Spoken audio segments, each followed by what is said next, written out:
the first explorers arrived, John Lord Stephens, Frederick Catherwood. Stephens is a lawyer from New York. Frederick Catherwood is an architect from London. Stephens narrates everything they see.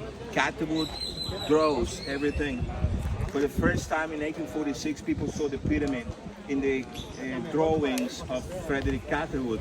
You know, they make a book, Incidents of Traveling in Yucatan and Central America. It was a best-selling book. Everybody read it. Everybody heard of Chichen Itza. Everybody except the governor of Yucatan. In 1901, the governor of Yucatan sold Chichen Itza for $75 to the Vice Consul of the United States, Edward Thompson. Mr. Thompson bought the property. He brought the Peabody Museum. They went that way, and they took out of the cenote, the sacred well, with a mechanical arm. You probably saw if you went to the toilets, mechanical arm.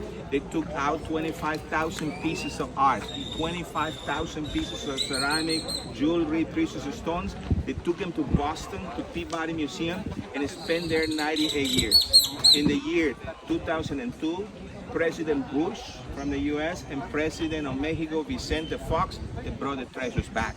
You know, you can go to Mexico City now and admire them in the Museum of Anthropology and History right there. Now, in 1904, they took the treasures. In 1925, we paid $1 million to Thompson and he left. 1926, we restored the pyramid. 1935, we dig inside the pyramid and we found inside there is another pyramid. So the Mayans had one pyramid there with 65 steps per side. 65 times 4 is 260. One calendar. The top one that was made later, 365 makes it 91 each side, you know. So the second calendar is on top and the first calendar is underneath. When we dig inside there, it's still 20 years ago, we could go inside there, we could climb inside there, and there is a chamber. There is a room inside there, and that chamber has two sculptures. One of those is like this. It's a reclining figure. Look at this one here. It's a reclining figure with flexed knee, body reclined, elbows on the ground, holding a plate on the stomach. And the plate on the stomach used to hold human hearts. So in the original pyramid, in the previous pyramid right here, we used to have human sacrifices. How come? What for? My friends, when the first Mayans arrived here is the year 280, and the Mayans were 500, remember that? So when the 500 people saw a jaguar like cats, scratch the surface and bury their body waste. You know, jaguar like cats bury their body waste. And in my stock, what a fantastic idea. If we all bury our body waste in the ground, the whole village will be clean. And yes, if you're 500, works fine. But when you're 100,000 people burying your body waste in the only place the water runs, that's a different story. The Mayans pollute the only water they got. And one day they got very sick by drinking the water, so they stopped and they sent their troops in every direction to get water. You know? Imagine you walk with a stick and 2 buckets, 65 kilometers to get clean water. When you come back 5 days later, you have to give the water to the rich people. My friends, have you ever been to Cuba? Cuba is a country that salaries are very low, you know. Problem is, even when there's an island, you cannot go and fish. If you capture a fish and they catch you eating it or give it to your kids, you go to jail. Because the fish don't belong to you, it belongs to everybody. So you have to give it to the authorities and they decide what to do with that. Mayans did the same with the water. They give them to the authorities and they decide. Comprende? So You walk 65 kilometers back and forth 5 days and you cannot drink the water. The water goes only for the rich. And the poor people keep drinking polluted water and getting very sick. So they're not happy about that. And they're ready for a revolt, for a rebellion. But then they told him, God is mad at you. God wants another pyramid. And the Mayans built another pyramid. You know? Another pyramid means another snake, more clapping, more money, more power, less water. Because every time you put two rocks together, you need mortar. Mortar is pulverized rock, you know? Pulverized rock. How do you make 1,000 kilos into fine powder? How do you make the rock into powder? You cook the rock. You burn the stone for 72 hours. You're burning the rock with what? What's the fuel? Wood. You turn 400 trees into ashes before you build 5 steps on that building. 5 steps, 400 trees. Now think, 1,200 years of constructions, 1,200 years of building pyramids in 5 countries, 400,000 square kilometers. The Mayans brutally destroyed the only thing that helped them keep the rain. The Mayans destroyed the jungle in 5 countries. And one day, there is no jungle, there are no animals to hunt, there is no food, there is no water, it's not raining. Mayans are in trouble. Encounter the leader, and the leader says, God is upset at you.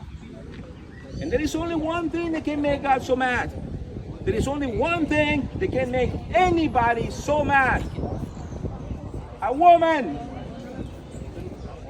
I mean, the lack of a woman. God is upset because he's lonely. So the Mayans go around and found the most beautiful young girl, cover her with jewelry and flowers, and completely unconscious, they drop that lady in the cenote. And guess what? It worked! It rained big time! Let me tell you a story, my friends. Today, 2022, still the Mayas prayed for the rain. In the middle of May, the shaman goes out of the jungle, ring the bell of the church. In every little village there is a church. They ring the bell. And the people come out of their houses, and when they see the shaman, they walk with him deep in the jungle.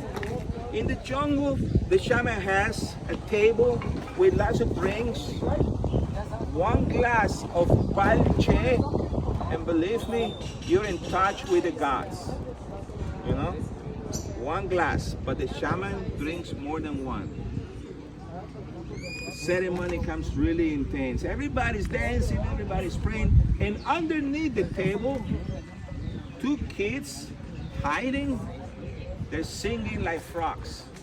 The 2 kids, rock, rock, rock, rock, rock, rock, rock, rock. They're calling the rain while the shaman is dancing and praying, and the kids rock, rock, rock, rock. And suddenly, 45 minutes later, thousands of frogs start singing with the kids. And everybody hug and cry and laugh and drop their hands in the air. Everybody's happy. Everybody knows if the frogs are singing, it's gonna rain. And that night, it rains, no matter what. Believe me when I tell you, I was one of those kids. At the age of 6, shaman told my brother Pedro and I, we need to sing like frogs, and we did. And that night ran. My friends, we came home in our big city, 1 million people there, and told every kid in our private school that we made it rain. Kids laugh, you know? They don't understand it. But when I was 18 years old, after prep school, and I took a tour to Tulum, the tour guide right there was so great. that instantly decide, this is what I'm gonna do. I'm gonna learn about my people and I'm gonna share those stories. So the first thing that I thought I need to learn is what happened in the ceremony of the rain. How come it rains every time? So I went to a little village and talked to a shaman, and he accepted to take me for a few days, and he showed me a tree and the properties of the plants, you know, and the seeds and everything. When he showed me a tree that it was being devoured by ants, thousands, millions of ants are coming down with the leaves, and they make a path on the grass, you know, and every day they follow like a parade of leaves, you know. Every day the same story, until one day in the middle of May we saw the path full of leaves, but there were no ants. Shaman told me, it's the time. And we both ran to the next village, ring the bell, do the whole thing, and that night I ran. Understand what I'm saying? If the ants are hiding, it's gonna rain. It's not about dropping a car in the cenote. But the Mayans in those days, 1,000 years ago, they had no idea. So when they drop a lady in the cenote and it rained, they thought, oh, this is the answer. A couple of years later, in the desperation because it's not raining, they don't go tell the shaman, they got another lady and drop it in there. And it didn't work. Of course, it's got nothing to do with it. But the Mayans scratch their heads like, maybe she wasn't that pretty. Or maybe she wasn't that young, you know. And they go get another one and another one. We found 289 bodies. 289 bodies, but 11 were ladies. Like Shakira says, hips don't lie. 11 were ladies. So my friends, we took the first one, dropped it, and it rained, and the next 10 times it didn't work. And the Mayans scratch their heads like, we're not gonna kill all the ladies in town, are we? It's a terrible mistake. And the king says, from now on, whoever is not a friend is an enemy. Translations, we're gonna collect more tributes to the other villages. And whoever is not paying this new tax ends in the well. So the hunger for power, the hunger for more tributes, for more benefits, makes the Mayans do crazy stuff, you know? They're dying hungry, they dying thirsty, they're dying drinking polluted water, they're dying in war, they're dying in sacrifice. They're dying, but not the poor. I mean, not the rich. The poor people is dying, but not the rich. So the poor people, 95,000, one day got enough, escalate the wall and jump in. Imagine you're surrounded with a wall and 95,000 people escalate the wall and jump in. Where do you run? There is no way to escape. So the rich people die, and the knowledge is gone with them. So if you were a rich person in the next town, you better run. Rebellion is spread all over. And systematically, every city collapsed. Every city collapsed. And they only had one thing standing, the hope. A tall guy with a long hair and a long beard and a bone structure Caucasian, a bit of white man is coming. And when he comes, he's gonna bring peace and he's gonna put everything back in order. Spanish arrived right on time, you know? So we don't fight the Spanish. We gave him treasures, we gave him the best we got. And the Spanish thought, well, if this is a gift, it got to be a lot more, you know? They made us slaves for another 350 years. And then we fight back. 300,000 people had to die, but now the Mayans are free. We've been here for 3,000 years, but we've been free for 100 years. My friends, the people that you see around, they are directly descending of those Mayans who built the pyramid. And most of times they had no idea, because none of this, I'm telling you, in the last 4 hours, None of this they tell us in school, you know? They only tell us things they want us to hear, right? Like the battles we win. Nobody talks about El Alamo, where we lost Texas, California, Utah, Colorado, Nuevo Mexico. No one talks about that. We talk about Cinco de Mayo. Next week is gonna be a big party, Cinco de Mayo, because we beat the French. We kicked Napoleon with the greatest army of the world. That's what the authorities talk about. The battles we win, not the things we lose. Understand? They only talk about what they want us to hear. So no one talks about these things. All right? Mayan people around you, they have no idea. They were just scratching the surface. They know a little bit. Most of it they ignore it. All right? The Mayans used to play a sport, not as a ludic, not as an entertainment, but they play this ball game as a ceremony. 7 players each team. Remember that? 7 players each team. When you go this way, you go all the way to the ball field. When you go this way, you go all the way to the ball field. And the camp is large. The camp is from here to here, 168 meters, 500 feet. Starting there, ends right there. And my friends, when you go inside there, you're gonna see 2 big walls, and on the top, they got rings.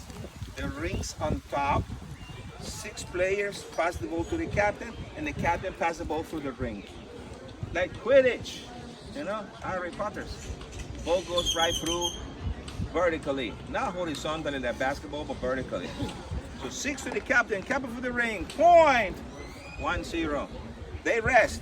Second team takes the ball, 6 to the captain for the ring, point, and the score goes 1-0. The team who makes a point take it from the other team. But they rest, and the first team goes again. Boom, 1-0, 0-1, 1-0, 0-1. So who wins? When the music stops, whoever has the point is the winner. Like musical chairs, you know? Now the question is, who controls the music? God. God is the sun. The sun comes down in the afternoon right behind the wall, and when the sun comes behind the wall makes a shadow. The lower the sun, the bigger the shadow. You see? When the shadow comes to a certain mark on the floor, game is over. Only God decides the winner. In theory, you know? Because I started doing this 32 years ago. And when we started, we could climb everywhere. And we found that we were talking to you in this corner. And we got quiet and we continued hearing voices. And we saw the people on the other side, 168 meters, they were talking. And we were hearing them. In other words, the acoustic inside there is so great that let us think the king watching the game on one corner can tell the music and band to stop. In the other corner. 168 meters, 500 feet away, they can talk to each other, you know? So imagine the king is watching the game and suddenly he feels with his divine powers that he shouldn't have those 12 iguana tacos with guacamole and he needs to go home now, you know? He's not gonna wait for the shadow, he's just gonna run and say, stop! And music on the other side will stop, you know? One human being deciding the life or the death of another human being. Like Caesar in the Colosseum of Rome, right? Miles probably did that. One player, thousands of losers, but one player is chosen by God, so he puts a knee on the ground and they chop his head. His head is going into a bowl on a stick and deep flesh. Take the flesh off. And then bury the head right there. Do you see these decorations? Skulls. And every skull that you see on the decoration has got a stick on it. My friends, more than 1,000 decorations, there are only 65 real skulls we found inside there. So, if the camp was made 1100 and the Mayans abandoned Chichen Itza at 1250, in 150 years they killed 65 people. The average is every 2 years. It's like Olympics, like World Cup, you know, every 2 years after play 400 course, they come here and one person goes with God. Understand? So it's an honor. One person is born, trained, chosen, and sacrificed. In the other side of the world, 1,000 years before the Maya, a baby was born, trained, chosen, and sacrificed on a cross. Mayas are not first, and certainly not last. Kamikaze, Al-Qaeda, you know, explained that Mayans were not last. More people talk about sacrifice, more people practice sacrifice for a reason they believe. You can be trained. Armies around the world can be trained to offer their life for a reason they believe. It can be country, it can be freedom, it can be patriotism, it can be God, whatever. You see, people can be trained to offer their life for a reason they believe. Okie dokie? So now it's time to synchronize our watches because I think you're going to have 1 hour of free time now.